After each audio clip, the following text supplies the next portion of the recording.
Welcome back. I'm Errol Barnett at the CBS Broadcast Center in New York City. We continue to follow breaking news out of New York's LaGuardia Airport.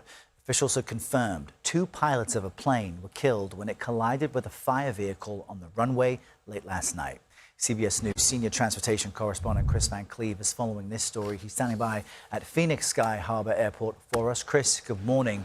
What are we learning about the control tower and how this happened?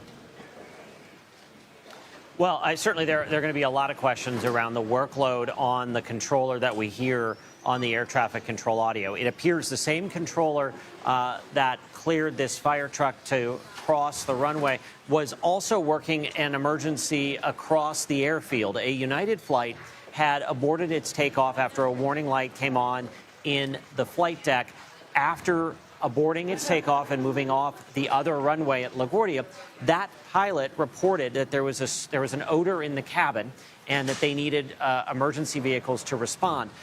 That pilot then came on as they were waiting for a gate, and the controller was trying to coordinate getting them to a safer location on the airfield and figure out a gate. You can hear him making calls to try to do all of that. The United captain comes on and says, "We now have flight attendants reporting feeling ill. We're declaring an emergency." So all of that's going on, as well as other traffic moving around the footprint of LaGuardia. And you've got this Air Canada plane coming into land, a flight right behind it that's set to land on runway 4. You hear the air traffic controller clear this fire truck to cross runway 4, and then very shortly after that, ask the truck to stop, stop, stop, stop, stop. Unfortunately, the truck didn't stop and the collision occurred. But the workload for that controller is one of the things the NTSB is going to want to understand, particularly in the wake of the DCA midair collision, where workload on the controllers was a major factor in that accident. And Kris, we were just discussing that earlier this hour. Considering that staffing at ATC towers has been a long-standing issue, I believe the FAA has reduced flight capacity at some high-traffic airports as a result, have offered bonuses to get more ATC staff in those towers. Has enough been done, in your view, to address that issue, and might this heighten the urgency?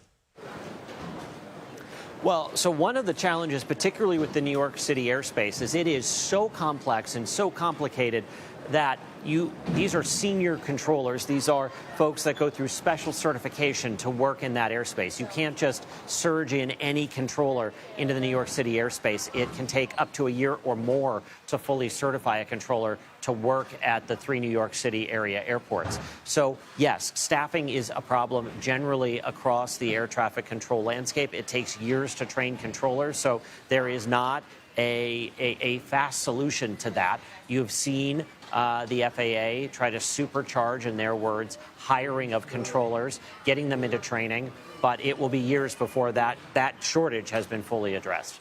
All right, Kris Van Cleave with the latest information for us. Kris, thank you. Robert Sumwalt joins us now. He's a former chair of the NTSB and a CBS News transportation safety expert. Bob, great to see you this morning. Can you walk us through, now that we have these early pieces of data, the ATC conversation, the traffic, the allowing of the fire vehicle to cross the runway, walk us through what the investigation will look like starting today. Well, good morning, Errol. Certainly a sad way to start out the week. The NTSB will have a lot to go on in this particular accident. They're going to have radar data to show where each airplane was at each particular point in time. They'll have air traffic control communications. They'll have a cockpit voice recorder from the pilots on board the Air Canada flight. They will conduct interviews. So they're going to have a lot of information to start with early this morning. And if I am getting ready to board a plane, if I'm frustrated and in one of these long TSA lines and I see this news on my phone, I'd be completely unnerved. Should passengers see this as a rare accident that is highly unlikely, or is there a larger concern in the aviation industry in the U.S. right now as far as safety? Well, it's a great question, Errol. I think it's really the case of a rare accident, something that rarely happens and is highly visible. Unfortunately, we've lost 2 pilots, but I'm confident that the investigation will get to the bottom of this and find out exactly what happened here.